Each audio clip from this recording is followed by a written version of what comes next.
स्थापकाय च धर्मस्य सर्वधर्मस्वरूपिणे अवतारवरिष्ठाय रामकृष्णाय ते नमः।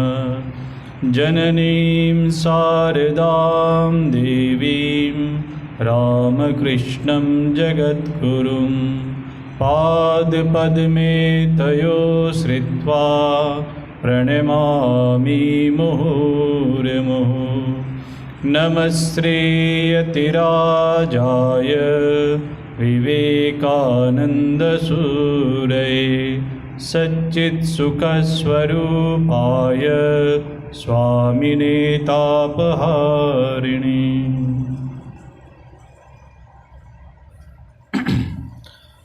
हम लोग चर्चा कर रहे थे भगवान श्री राम कृष्ण देव की दिव्य लीला के बारे में। उसमें भगवान की वात्सल्य भाव की साधना के बारे में चर्चा कर रहे थे। वात्सल्य तथा मधुर भाव की साधना से पूर्व श्री राम कृष्ण देव के अंदर स्त्री भाव का उदय, इस की चर्चा हम लोग कर रहे थे।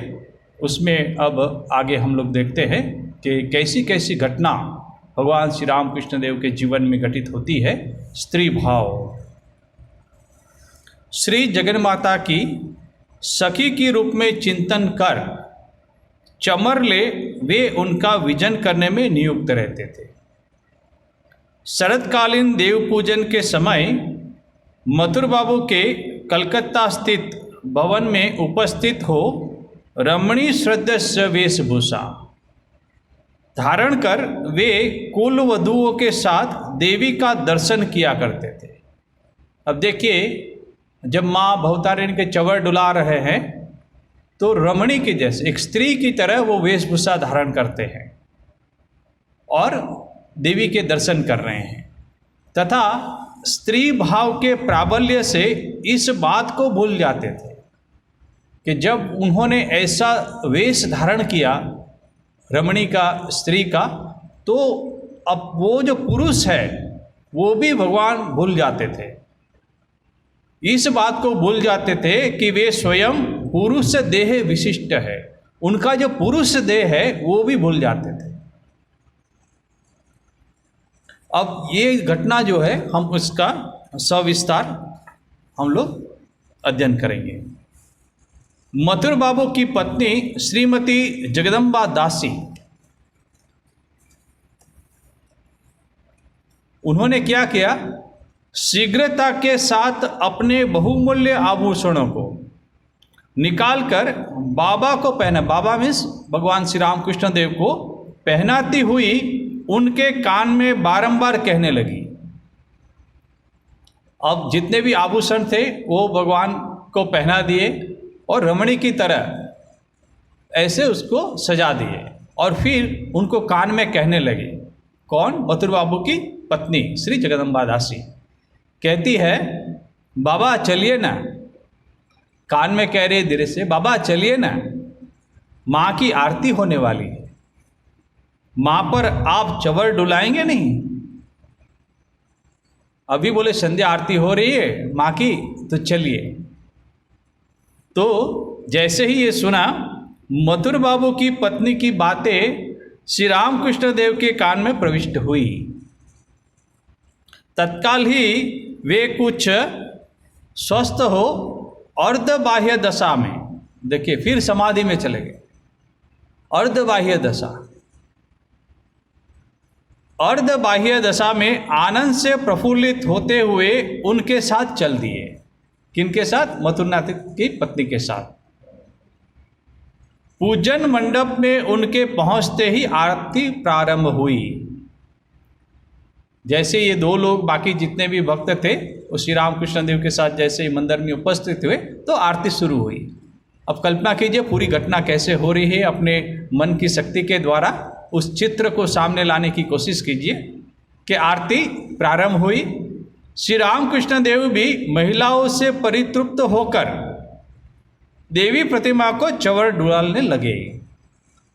अब जितनी भी महिलाएं थी, अब भगवान ने तो स्त्री वेश धारण किया है, एक युवती की तरह उनको सजाया गया है।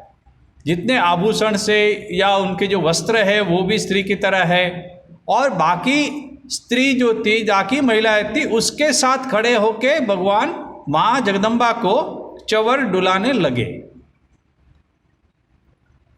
मंडप में एक और महिला तथा दूसरी ओर मथुर बाबू प्रमुख पुरुष वर्ग खड़े होकर, अब स्वाभाविक है कि माँ की आरती हो रही है, तो सभा मंडप में एक तरफ स्त्री एक तरफ पुरुष वर्ग, और श्री रामकृष्ण देव कहाँ खड़े हैं? तो जहाँ स्त्री वर्ग है मथुर बाबू की पत्नी के साथ वो खड़े हैं। वो भी कैसे खड़े हैं? बोले स्त्री के आभूषण पहने, स्त्री वेश धारण करके खड़े हैं और माँ को चंवर डुलाने लगे हैं। मथुर बाबू प्रमुख पुरुष वर्ग खड़े होकर श्री जगदम्बा की आरती दर्शन करने लगे। अब पुरुष इधर खड़े हैं और महिलाएं इधर खड़ी है। अब सब लोग आरती देख रहे हैं और भगवान रामकृष्ण देव चंवर डुला रहे हैं। सहसा महिलाओं की ओर मथुर बाबू की दृष्टि पड़ते ही, अब आरती हो रही है और मथुर बाबू भी ऐसे ऐसे देख रहे हैं, तो सहसा उनकी तरफ, किसकी तरफ? जहाँ महिला का जो लोग खड़े हैं, भक्त खड़े हैं, वहाँ पे उनकी दृष्टि पड़ी। दृष्टि पड़ते ही उन्होंने देखा कि उनकी पत्नी के समीप, अब मथुर बाबू की पत्नी खड़ी है, वो अपनी पत्नी है, तो उनको देख रहे हैं कि उनके पत्नी के समीप क्या था?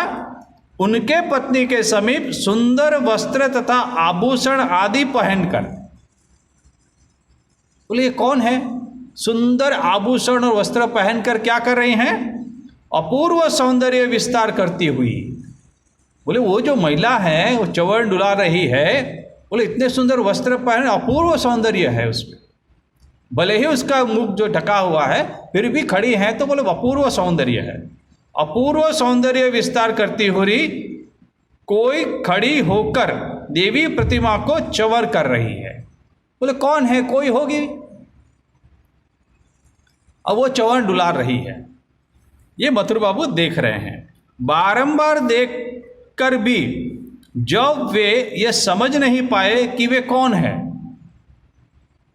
अब उनकी पत्नी के बगल में खड़े हुए हैं तो कोई परिचित ही होंगे, मगर बारंबार वो उसको पहचानने की कोशिश कर रहे हैं, कौन? मथुर बाबू, कि कौन है, मगर चेहरा तो दिख नहीं रहा है, और वो चंवर हिला रहे हैं वहां से। समझ नहीं पाए कि वो कौन है। तब उन्होंने सोचा, किसने? मथुर बाबू ने। बहुत देर तक सोचने के बाद उन्होंने सोचा कि संभवतः किसी श्रीमान गृहिणी, कोई होगी श्रीमान गृहिणी जो मेरी पत्नी को पहचानती होगी, जिनसे उनकी पत्नी का परिचय है, आमंत्रित होकर आई है। मथुर बाबू ऐसे ही सोच रहे हैं कि मेरी पत्नी के साथ किसी का परिचय है, वो मेरी पत्नी के बगल में खड़े होके माँ को चंवर डुला रही है। वो पहचान नहीं पाए, बार बार निरीक्षण करने के बाद भी। अब देखिए कैसी घटना हो रही है। अब ये समय बीतता जा रहा है और करते करते करते आरती समाप्त हो गई। आरती समाप्त हुई, अंतपुर की महिलाएं श्री जगदम्बा को प्रणाम कर यथास्थान चली गई। अरे बाकी जितनी भी महिलाएं थी आसपास वाली, वो आरती खत्म होने के बाद माँ को प्रणाम करके अपने अपने स्थान पे चली गई और अपने अपने कार्य करने लगी। चले जाके जिसको जो काम था वो करने लगी।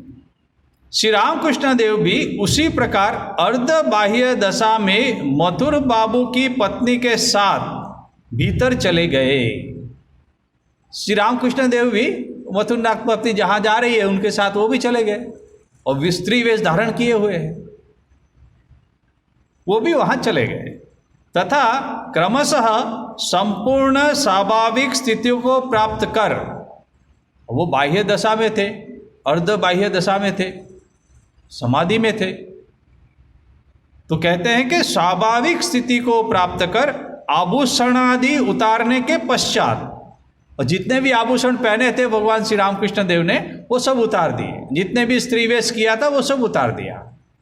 आभूषण उतारने के पश्चात वहाँ पुरुष वर्ग बैठे हुए थे, जहाँ, क्योंकि पहले हमने कहा कि जहाँ दो था बाकी सब चले गए, अब आरती के बाद पुरुष वर्ग इकट्ठा होकर कहाँ बैठे हुए थे। अब वो श्री रामकृष्ण अंतपुर से वापस आए और जहाँ मथुर बाबू वगैरह बैठे हुए थे पुरुष वर्ग, वहाँ पे वो आ गए। पुरुष वर्ग बैठे हुए थे, वहाँ आए एवं विभिन्न धार्मिक प्रसंग की चर्चा, आ तो गए, फिर वो चर्चा भी कर रहे, बात भी कर रहे। कौन? श्री रामकृष्ण देव। विभिन्न धार्मिक प्रसंग की चर्चा करते हुए सदृष्टांत, माने दृष्टांत देते हुए, साथ में सदृष्टांत उन विषयों को सरल रूप से समझाते हुए सबका चित्त आकर्षण करने लगे। अब आरती खत्म हो गई, थोड़ी बात कर रहे हैं, भगवत प्रसंग उठा है और श्री रामकृष्ण देव सदृष्टांत सब बता रहे हैं और सबका चित्त आकर्षण कर रहे हैं मधुर बात करके। अब ये घटना खत्म हुई और उसके बाद क्या होता है, अब आरती के समय श्री रामकृष्ण देव को उस स्थिति में पहचान न पाने के कारण मथुर बाबू का प्रश्न कि इतना सूक्ष्म निरीक्षण करने के बाद भी मथुर बाबू पहचान नहीं पाए कि अपनी स्त्री के बगल में कौन खड़ा है, पत्नी के बगल में कौन खड़ा है। कुछ देर बाद किसी कार्यवश अंदर जाकर बातचीत के सिलसिले में मथुर बाबू ने अपनी पत्नी से पूछा, कुछ काम होगा तो गए थे अंदर, तो मथुर बाबू ने, वो तो था ही उनके मन में कि ये कौन है, मैं पहचान नहीं पाया हूँ, वो प्रश्न तो अभी तक था उनके मन में। तो अभी जब उनकी पत्नी से मिलने गए तब वो अपनी पत्नी से पूछ रहे हैं, क्या पूछ रहे हैं? अपनी पत्नी से पूछा, आरती के समय तुम्हारे पास खड़ी होकर कौन च्यवण कर रही थी? बोले आरती चल रही थी तो तुम्हारे पास एक जो महिला रमणी खड़ी हुई थी और मां को च्यवण कर रही थी, वो कौन थी? मथुर बाबू पूछ रहे हैं। उनकी उस बात को सुनकर हंसती हुई उनकी पत्नी ने कहा, अब मथुर बाबू ये बात पूछ रहे हैं तो उसको हंसी आ गई। किसको? मथुर बाबू की पत्नी को, कि क्या पूछ रहे हैं। तो हंसती हुई उनकी पत्नी ने कहा तुम नहीं पहचान सके? पत्नी कहते कि तुम उसको पहचान नहीं सके, जो स्त्री है वो? तो मथुर बाबू ने कहा कि नहीं, मैं तो कितना सूक्ष्म निरीक्षण किया, बहुत देर तक देखा, फिर भी नहीं पहचान पाया। तो कहते हैं कि तुम नहीं पहचान सके? फिर कहते हैं बाबा भाव अवस्था में उस समय च्यवण कर रहे थे। बोलते कि बाबा मीन्स के भगवान श्री रामकृष्ण देव उस समय च्यवण कर रहे थे। उन्हें पहचान न पाना स्वाभाविक ही है, क्योंकि रमणियों की तरह वेशभूषा धारण करने पर बाबा पुरुष सदृश प्रतीत नहीं होते हैं। ये मथुरनाथ की पत्नी कह रही है कि ठीक ही, आपने ठीक ही नहीं पहचाना, वो ठीक ही है। बोले जब भी वो स्त्री वेश धारण करते हैं तो रमणियों की तरह वेशभूषा धारण करके, बोले पुरुष जैसे नहीं दिखते हैं, वो स्त्री जैसे ही दिखते, इसलिए आपने उसको नहीं पहचाना। यह कहकर उन्होंने उस दिन का सारा हाल विस्तार पूर्वक कह सुनाया कि कैसे सब झवेरात जो गहना था वो सब पहनाई, आभूषण पहनाया, ये सब मथुरनाथ की पत्नी जो उसको कहने लगी सब कैसे कैसे हुआ। सुनकर मथुर बाबू एकदम चकित होकर बोले। अब देखिए मथुर बाबू भी बहुत सुंदर बात कर रहे हैं, एकदम चकित हो गए कि ऐसा कैसे हो सकता है। इसलिए तो कहता हूं कि जब तक बाबा अपने को पहचानने की शक्ति नहीं देते हैं तब तक साधारण बातों में भी उन्हें कौन पहचान सकता है। माने मथुरनाथ जी का तो बहुत ही संपूर्ण विश्वास था कि उनके इस जन्म में और आने वाले जन्म में भी श्री रामकृष्ण देव ही उनका सहारा है। पूर्व में जितनी ही घटना हुई है उसको निरीक्षण करके मथुरनाथ का संपूर्ण विश्वास था।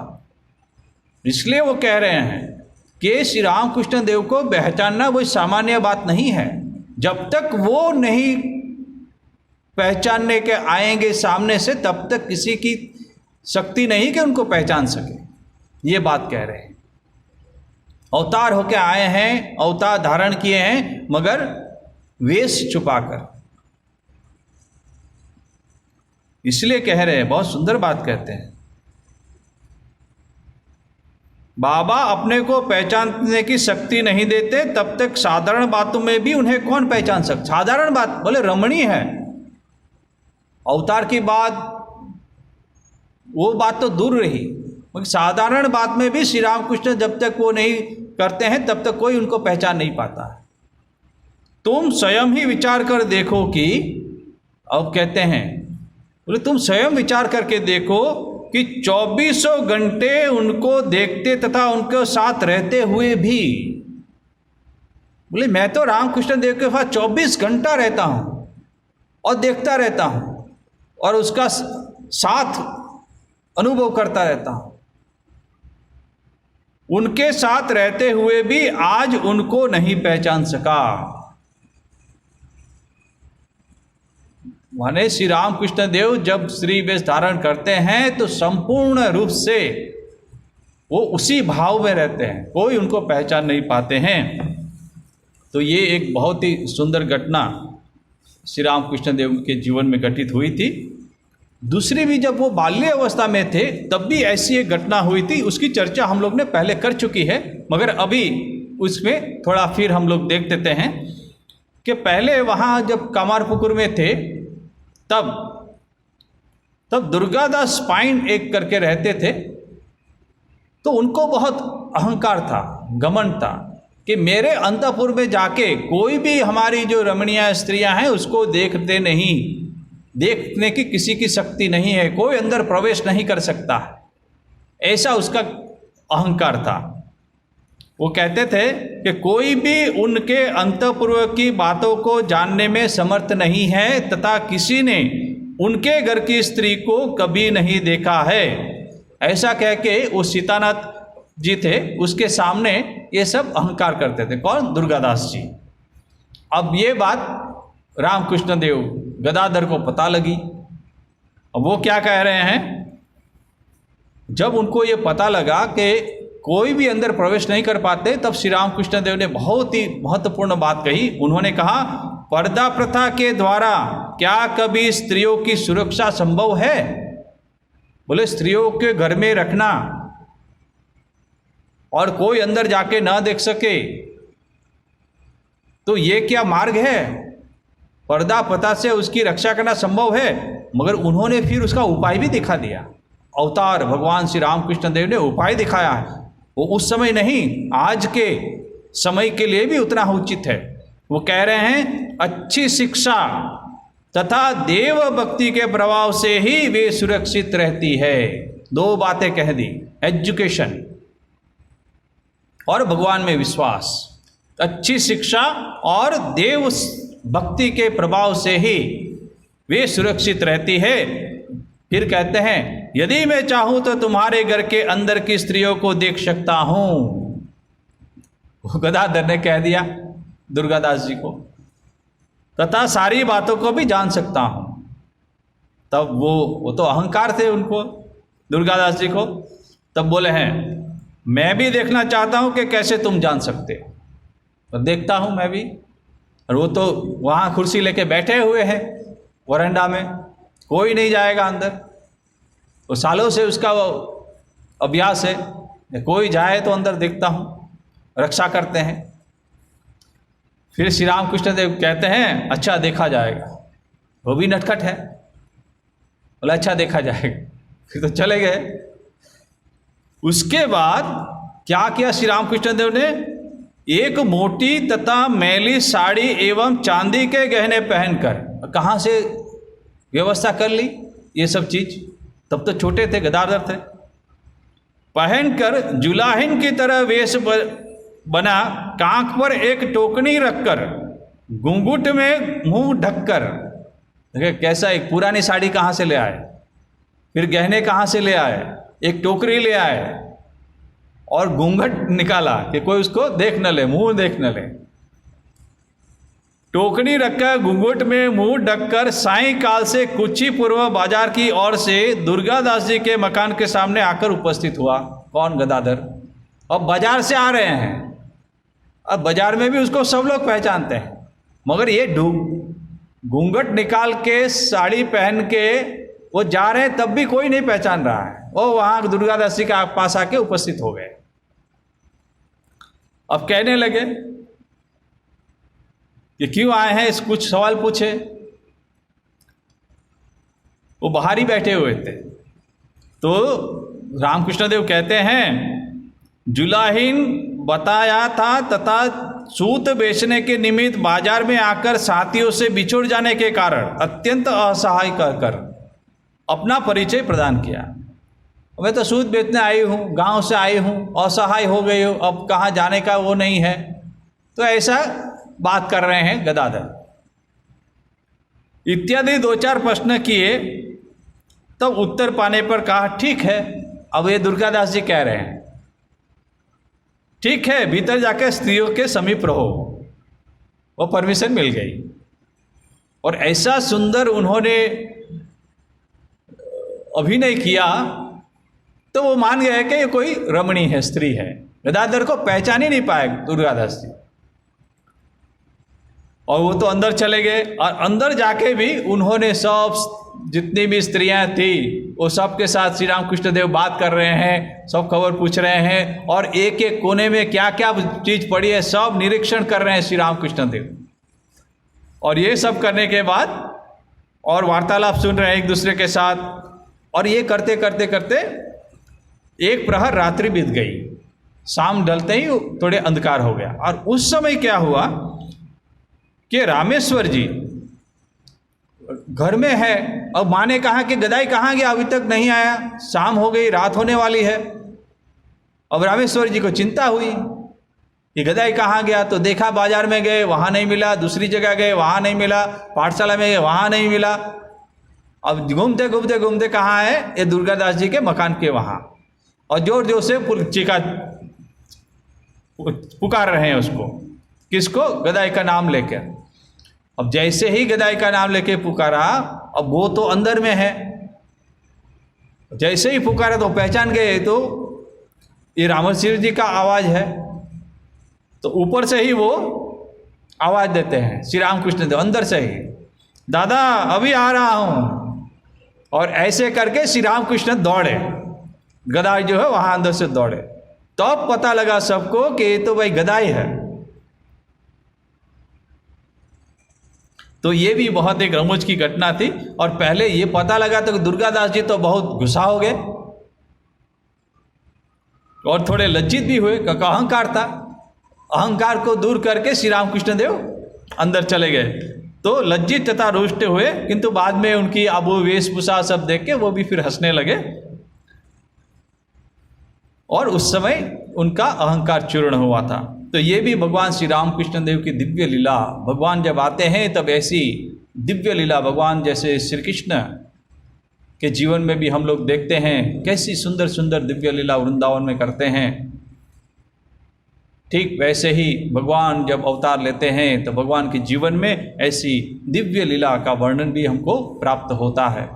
और इसी दिव्य लीला का चिंतन करके भक्त लोग अपना जो संसार है, भवसागर है, उसको पार करते हैं। भगवान का चिंतन करना, भगवान की दिव्य लीला का चिंतन करना, सुनना, पाठ करना, जैसे भागवत, श्रीमद् भागवत है, उसको सुनना, पाठ करना, इसी से हम लोगों की मुक्ति का द्वार खुल जाता है।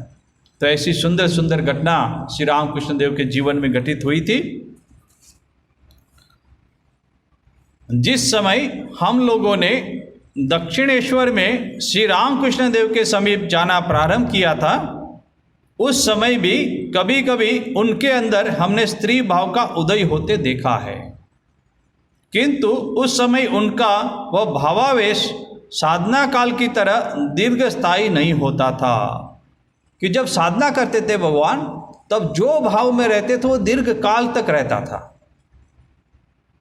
जैसे हमने कहा था महावीर की साधना करते समय, तो महावीर जैसा ही भाव से वो दीर्घकाल तक रहे थे। तद अनुरूप होने की कोई आवश्यकता भी नहीं थी, क्योंकि स्त्री पुरुष स्वभाव अनुकूल समस्त भावों तथा उन दोनों के अतीत अद्वैत भाव के अनुसार इच्छानुसार अवस्थान करना श्री जगदम्बा की कृपा से उस समय उनके लिए सहज साध्य हो चुका था। बोले माँ की कृपा से सब सहज साध्य हो चुका था। इच्छा अनुसार जो भाव में रहना चाहते थे उस भाव में रहते थे, तथा उनके समीप उपस्थित प्रत्येक व्यक्ति के कल्याणार्थ उनमें से किसी भी भाव में अपनी इच्छा अनुसार जब तक चाहे वे अवस्थित रहते थे। अपनी इच्छा तक जब तक रहे वो अवस्थित रहते थे। श्री रामकृष्ण देव का मानसिक गठन किस प्रकार का था, तद विषय आलोचन। अब देखिए मानसिक गठन, जब ये वात्सल्य साधना शुरू करेंगे उस समय उनका मानसिक गठन कैसा था और कैसे वो प्रेरित हुए थे। श्री रामकृष्ण देव की साधनकालीन महिमा को हृदयगम करने के लिए पाठकों को कल्पना की सहायता से सर्वप्रथम अनुचिंतन कर यह देखना होगा कि, देखिए कल्पना के द्वारा अनुचिंतन करके उनके ऊपर चिंतन करना पड़ेगा और ये देखना होगा कि आज जन्म उनका मन किस प्रकार असाधारण तत्व से घटित होकर, बोले जन्म से ही भगवान श्री रामकृष्ण देव का जो मन है वो कैसे घटित था, असाधारण तत्व से घटित, कोई सामान्य मानव की तरह नहीं होकर संसार में कैसे नित्य विचरण करता था, तथा आध्यात्मिक राज्य की प्रबल आंधी के कारण विगत 8 वर्षों में, देखिए ये जो मन है, जो असाधारण तत्व से घटित हुआ जो मन है और साधना में जो व्यस्त रहे थे भगवान श्री रामकृष्ण देव, और उस समय जो प्रबल आंधी आई थी, हम लोग देखते हैं कि माँ का दर्शन करने के लिए कैसे श्री रामकृष्ण देव जमीन में अपने जो गाल है वो रगड़ते थे, रक्त बहता था, कब दिन निकला कब अस्त हो गया उनकी खबर नहीं थी। ऐसी जो आंधी आई थी, हृदय की व्याकुलता से जगदम्बा के दर्शन करने की, ये जो आंधी आई थी, आंधी के कारण विगत 8 वर्षों में उसमें किस तरह के परिवर्तन उपस्थित हुए थे, 8 वर्षों में कैसे परिवर्तन हुए थे उनके अंदर। हमने उनके श्रीमुख से सुना है कि सन 1856 में जब उन्होंने दक्षिणेश्वर काली मंदिर में सर्वप्रथम पदार्पण किया तथा उसके बाद भी कुछ समय तक उनके हृदय में यह सरल विश्वास विद्वान था कि जिस प्रकार उनके पूर्वज जब दक्षिणेश्वर में आगमन हुआ उससे पहले उनके पूर्वज सन्मार्ग में रहकर संसार यात्रा का निर्वाह करते थे, वे भी तद अनुरूप आचरण करेंगे। तो उनके जो पूर्वज थे, माने कि उनके जो पिता थे और उनके पिता थे, वो उनकी भी घटना हम लोग पहले देख चुके हैं, फिर भी आज उसके ऊपर फिर थोड़ा प्रकाश डालेंगे सन्मार्ग के ऊपर। तो जैसे कहा गया था कि देरे गांव था, वहाँ कामारपुकुर से प्राय 1 कोस दूर पश्चिम की ओर सातबेड़े, नारायणपुर तथा देरे नामक 3 गांव था। और 3 गांव का जो देरे गांव था उसमें और जो सातबेड़े गांव था उसमें रामानंद राय नाम के एक जमींदार रहा करते थे सातबेड़े गांव में। और ये तीनों जो गांव था उसके जमींदारी था उसके रामा राय के हाथ में ही था, रामानंद जो राय थे उसी के हाथ में था। अब क्या हुआ कि वो बहुत ही अत्याचारी थे, अत्याचार का, यदि वो क्रोधित हो गए तो सभी को मालूम था कि जिसके ऊपर वो क्रोधित हो जाएंगे उसको सर्वनाश कर देंगे, ये सभी को ख्याति था, इसलिए उसके साथ कोई उनके दुश्मनावट नहीं करते थे। मगर ये जो खुदीराम के जीवन में भी एक ऐसी घटना हुई कि ये कुछ फॉल्स एक गवाही देना था, झूठी गवाही देना था।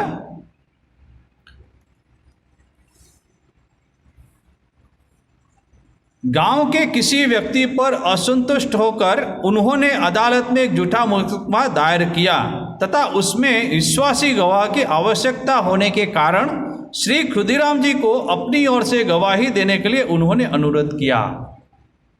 अब झूठी गवाही देना है खुदीराम जी को, और किसने अनुरोध किया? ये रामानंद राय जी ने उनको अनुरोध किया कि आपने झूठी गवाही देना है। किंतु धर्मपरायण खुदीराम जी कानून, अदालत आदि को सदा भय की दृष्टि से देखते थे और सत्य घटना के लिए भी इससे पूर्व उन्होंने कभी किसी के विरुद्ध कानून आदि का विश्राम नहीं लिया था, आश्रय नहीं लिया था। तो अभी कहते हैं कि झूठी गवाही देना है। झूठी गवाही देने दे पर जमींदार का विशेष को भोजन बनना पड़ेगा, वो मालूम था। फिर भी वे उस कार्य में किसी प्रकार से सम्मत नहीं हो सके। बोले झूठी गवाही तो हम नहीं देंगे, खुदीराम जी ने कहा, चाहे जो भी हो। मालूम था कि ये यदि क्रोधित हो जाएंगे तो वो सब सर्वनाश कर देते। ठीक वैसा ही हुआ। वो बहुत गुस्सा हो गए। जमींदार ने उनके भी विरुद्ध झूठा आरोप लगाकर नालिश की एवं मुकदमा जीतकर उनकी सारी पैतृक संपत्ति नीलाम कर दी। किसकी? खुदीराम जी की। सब उन्होंने नष्ट कर दिया। मगर खुदीराम जी ने सत्य का जो पथ था उसका त्याग नहीं किया, झूठी गवाही नहीं दी, धर्म के मार्ग में चले हमेशा। और सब कुछ खो बैठे वो। और फिर सुखलाल गोस्वामी थे, उनके मित्र थे, वो आए, उन्होंने उनकी मदद की, वो हम लोग ने चर्चा कर चुके हैं। मगर ये यहाँ पे ये पॉइंट था कि जिस प्रकार उनके पूर्वज सन्मार्ग में रहकर संसार यात्रा का निर्वाह कर रहे हैं, वे भी तद अनुरूप आचरण करेंगे। आजन्म अभिमान सुनिए उनके मन में एक बार भी यह बात उदित नहीं हुई कि वे संसार में अन्य किसी की अपेक्षा किसी अंश में महान या विशेष गुणशाली है। उच्च ब्राह्मण कोटि में जन्म लेने के बाद भी वो जो उच्च ब्राह्मण का जो अहंकार है वो भी भगवान श्री रामकृष्ण देव ने दूर किया था।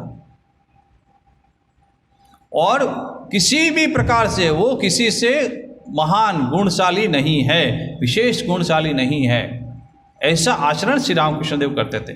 किंतु जब वे कार्य क्षेत्र में अवतीर्ण हुए तब उनकी असाधारण विशेषता पग पग पर प्रकट होने लगी। कोई अपूर्व देवी शक्ति मानो प्रतिक्षण उनके साथ रहकर संसार के रूप रसादि प्रत्येक विषय की अनित्यता तथा तुच्छता को उज्ज्वल रूप से प्रदर्शित करने कर।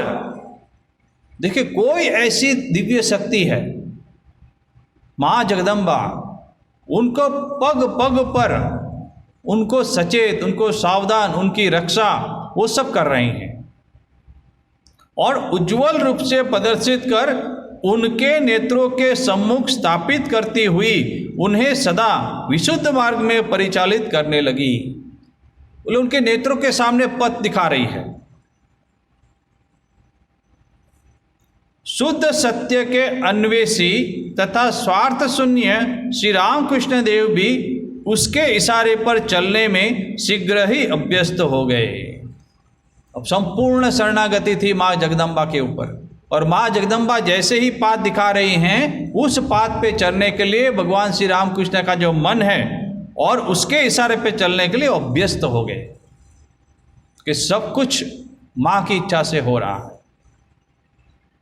इससे यह स्पष्ट है कि पार्थिव किसी भोग्य वस्तु को प्राप्त करने की प्रबल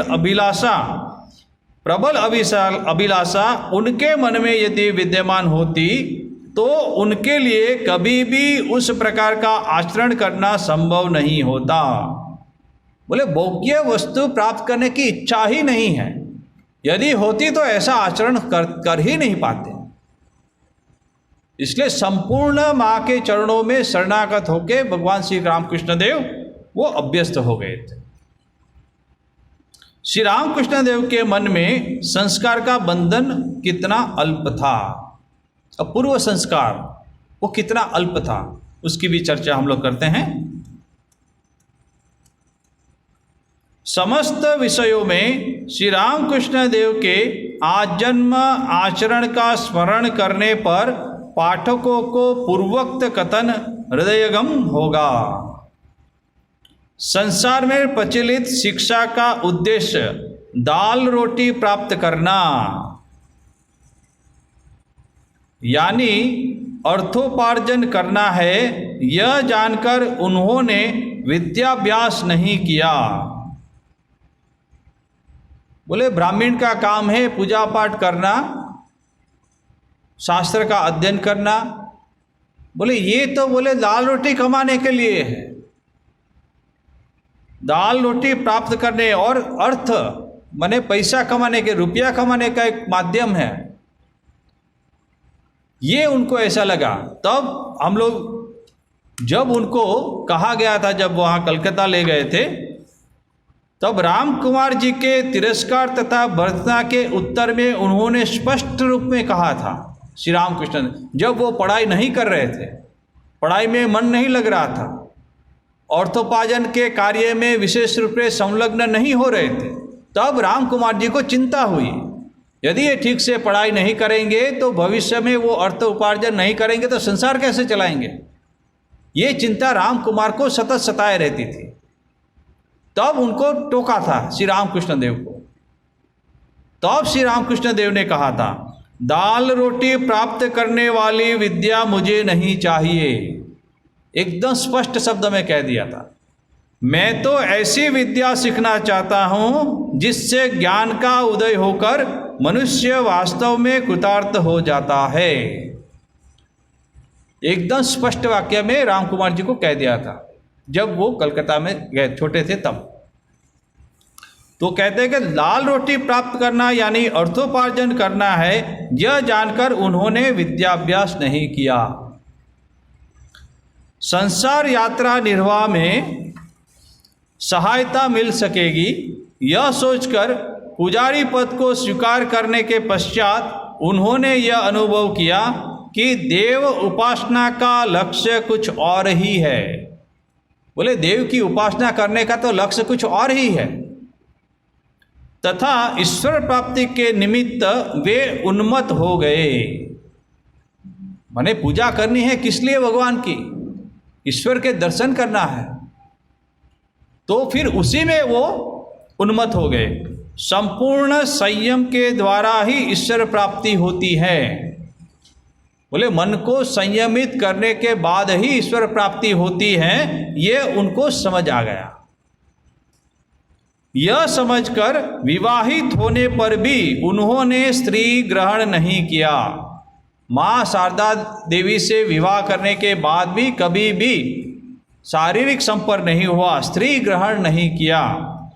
संचय करने वाले व्यक्ति ईश्वर पर पूर्ण निर्भरशील नहीं होते हैं।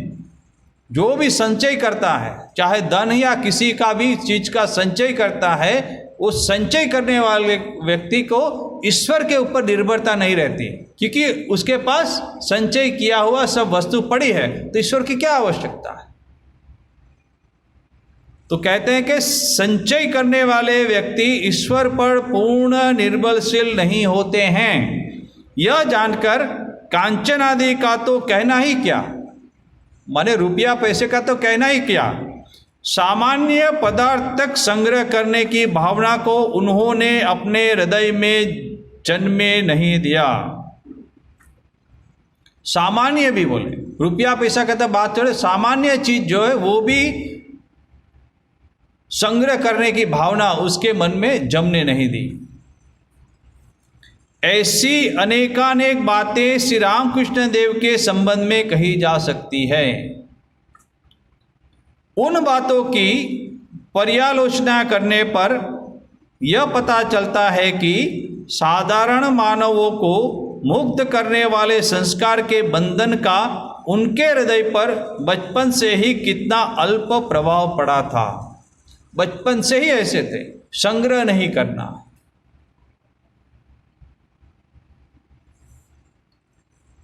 इससे यह बात भी स्पष्ट होती है कि उनकी धारणा शक्ति इतनी प्रबल थी कि मानसिक पूर्व संस्कार, देखिए ये शब्द जो है ना धारणा शक्ति, ये आगे जाके भी श्रीमद् स्वामी शारदानंद जी महाराज इसके ऊपर विशेष प्रकाश डालते हैं। धारणा शक्ति, श्री रामकृष्ण देव में वो धारणा शक्ति थी कि किसी एक को यदि धारणा कर ली उन्होंने, तो वो संपूर्ण रूप से उनका मन उसी विषय से, उसी भाव से परिचालित होता था। इसकी चर्चा भी हम लोग करेंगे। धारणा शक्ति इतनी प्रबल थी कि मानसिक पूर्व संस्कार उनके सन्मुख कभी सिर उठाकर उन्हें लक्ष्य भ्रष्ट नहीं कर पाते थे। पूर्व संस्कार जो भी हो, मगर एक बार उनके मन में निश्चय कर लिया, फिर वो कभी उस निर्णय से डगे नहीं। धारणा शक्ति इसको कहते हैं कि धारण कर लिया उस चीज को, तो लक्ष्य भ्रष्ट नहीं कर पाते कभी भी। साधना में प्रवृत्त होने के पूर्व श्री रामकृष्ण देव का मन किस प्रकार गुण संपन्न था, ये सब चर्चा इसलिए कर रहे हैं श्रीमद् स्वामी शारदानंद जी महाराज कि अभी जो साधना वो करने जा रहे हैं, तो उसके पूर्व में उनके मन कैसा था और क्यों इस साधना को करने के लिए उद्यत हुए हैं, इसके कारण महाराज बता रहे हैं कि मन की परिस्थिति उनकी कैसी थी। धारणा शक्ति जो थी, प्रचंड धारणा शक्ति थी। इसके अतिरिक्त हम देख चुके हैं कि बाल्य अवस्था से ही श्री रामकृष्ण देव श्रुतिधर थे। श्रुतिधर में कि जो एक बार यदि उन्होंने सुन लिया तो याद रह जाता था। बचपन में अपने मित्रों के साथ जब रामायण महाभारत या किसी भी ऐसी कोई नाटक मंडली बनाते थे, तब कहीं भी कहीं चर्चा हो रही है, एक बार श्री रामकृष्ण देव ने यदि सुन लिया तो अपने जो बालक वृंद थे, जो मंडली थी, उसमें श्री रामकृष्ण देव हूबहू वो उनको बता देते थे। ये स्मृति शक्ति थी उनकी। इस बात को केवल, किसी बात को केवल एक बार सुन लेने से वे उसकी आनुपूर्विक आवृत्ति कर सकते थे तथा सदा के लिए वह बात उनके मानस पटल पर अंकित हो जाती थी। एक बार यदि सुन लिया तो सदा के लिए वो याद रखते थे। श्रुति शक्ति इतनी प्रबल थी। बचपन में रामायण आदि के प्रवचन, संगीत तथा धार्मिक नाटक इत्यादि केवल एक बार सुन लेने व देख लेने के पश्चात अपने साथियों को लेकर कामारपुकुर में गोष्ठ में वे किसी प्रकार से उनकी पुनरावृत्ति किया करते थे। ये हम पहले उनकी जो दिव्य लीला थी बचपन की, उसमें हम लोग देख चुके हैं। तो हूबहू जैसे वो जो पंडित ने कहा वैसे ही भावों में वो रजुआत करते थे और सबों को आनंद वर्धित कराते थे। पाठकों को यह बात विदित है, इसके पहले हम लोग ने इसकी चर्चा कर ली है। अतः यह स्पष्ट है कि अदृष्ट पूर्व सत्यानुराग, श्रुतिधरत्व तथा संपूर्ण धारणा रूप देवी संपदा को अपनाकर, देखिए ये जो गुण है सत्यानुराग, सत्य के प्रति प्रबल आकर्षण, एक बार यदि श्री रामकृष्ण देव कहता कि मैं ये करूंगा, ये नहीं करूंगा, वो फिर वो कर ही नहीं सकते थे। सत्य का पालन, सत्यानुराग, श्रुतिधरत्व, एक बार यदि सुन लिया तो अंत काल तक वो उनके मन में छाप पड़ी रहती थी। तथा धारणा रूप, कुछ भी चीज है उसको धारण करते थे। देवी संपदा, इसको देवी संपदा कहा है। देवी संपदाओं को अपना कर ही श्री रामकृष्ण देव साधक जीवन में प्रविष्ट हुए थे। ये महत्वपूर्ण बात है कि पहले से ही भगवान श्री रामकृष्ण देव का मन देवी संपदा से भरपूर था। उनको विशेष रूप से कोई प्रयास नहीं करना पड़ा था कि मैं आज से सत्य नहीं बोलूँगा, मैं सब रामायण महाभारत के नाटक और उसको याद रखने की कोशिश करूँगा, और यदि मुझे कोई कहे तो उसको मैं धारण शक्ति से मैं अपना उसको धारण करूंगा, ऐसा नहीं। वो उनका मन पहले से ही ऐसे गठित था, जन्म से ही। इसीलिए ये जो देवी संपदा है, अभी जब साधना करेंगे उसमें ये सब काम में आ रही है। इसलिए साधना करने के लिए तत्पर हो रहे हैं और उसमें सफलता भी प्राप्त कर रहे हैं, क्योंकि पहले से ही मन ऐसा घटित है। स्वेच्छा से कुछ नहीं करना पड़ता है, वो अनायास से सब हो रहा है। अनुराग, धारणा आदि जिन गुणों को साधारण साधक जीवन पर्यंत प्रयास के बाद भी सहज में प्राप्त नहीं कर पाते हैं। देखिए, जीवन भर प्रयास करने के बाद भी कि हमको ये प्राप्त करना है, अनुराग, धारणा और जिन गुणों को, ये जो देवी संपदा है उसको धारण करने में पूरा जीवन ही बीत जाता है। सत्य बोलना है तो सत्य बोलने की कोशिश करते करते जीवन बीत जाता है, कोशिश करने में जीवन बीत जाता है, फिर भी मिथ्या भाषण करते हैं।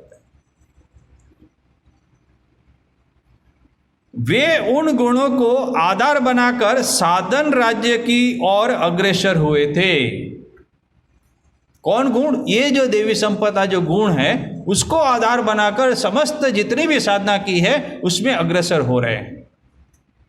अतः अल्प समय के भीतर साधन राज्य में उनके लिए अत्यधिक फल प्राप्त कर लेना कोई आश्चर्य की बात नहीं है। क्यों? क्योंकि बचपन से ही ये गुण है मन में, तो जैसे ही वो साधना कर रहे हैं उसमें सफलता मिल रही है, उसमें कोई बोले आश्चर्य की बात नहीं है। साधना करते समय कठिन साधनाओं में प्रवृत्त हो उन्होंने 3 दिन के भीतर सिद्धि प्राप्त कर ली थी। 3 दिन कोई भी साधना कर रहे हैं, जो किसी किसी को पूरा जीवन बीत जाता है। तोतापुरी जी आए थे वेदांत साधना के लिए, 40 साल तक उन्होंने साधना की, तब वो जो स्थान पे पहुंचे थे उच्च अवस्था में, भगवान श्री रामकृष्ण देव ने सिर्फ 3 दिन में कर दिया। भैरवी ब्राह्मणी आई तंत्र साधना कराने के लिए, कुछ ही अल्प दिनों में उन्होंने साध्य कर लिया वो साधना, 3 दिनों में। तो 3 दिन के भीतर सिद्धि प्राप्त कर ली थी। उनसे इस बात को सुनकर कभी कभी हम जो विस्मित या आश्चर्यचकित होते रहे हैं, उसका कारण यह था कि उनकी असाधारण मानसिक गठन को उस समय हम किंचित मात्र की हृदयगम नहीं कर पाए थे। बोले किंचित मात्र भी हम हृदयगम नहीं कर पा रहे, क्योंकि हमारे अंदर वो शक्ति ही नहीं है कि श्री रामकृष्ण देव को पहचानने की। उतनी प्रबल शक्ति तो होनी चाहिए, इसलिए हम लोग सिर्फ आश्चर्यचकित ही हो रहे थे और कुछ नहीं कर पा रहे थे, विस्मित और आश्चर्यचकित हो रहे थे। मगर उसका जो मानसिक गठन है उसको हम लोग समझ नहीं पा रहे थे। अब समय हो रहा है, दूसरा जो पॉइंट है उसको हम अगले क्लास में लेने की कोशिश करेंगे। ऐसी ही बहुत ही सुंदर सुंदर घटनाएं भगवान श्री रामकृष्ण देव के जीवन में घटित हुई है, उसका अध्ययन हम लोग करते रहेंगे और हमारा ये जो मनुष्य जन्म है उसको सार्थक करेंगे। एक अनाउंसमेंट है, अगली 17 तारीख को शनिवार है, मगर कुछ अनिवार्य कारणों के चलते उस समय ये प्रवचन नहीं होगा, क्लास नहीं होगा। उसके बाद 24 तारीख को शनिवार है, उस समय हम कोशिश करेंगे क्लास लेने की।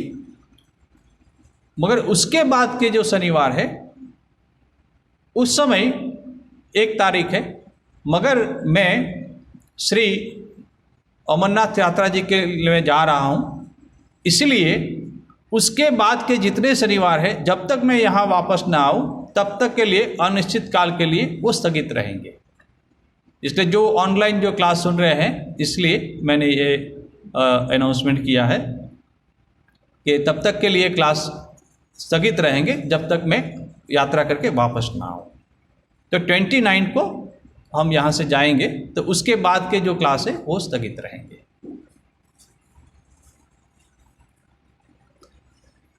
ओम शांति शांति शांति। हरि ओम तत्सत्। श्री राम कृष्णार्पणमस्तु।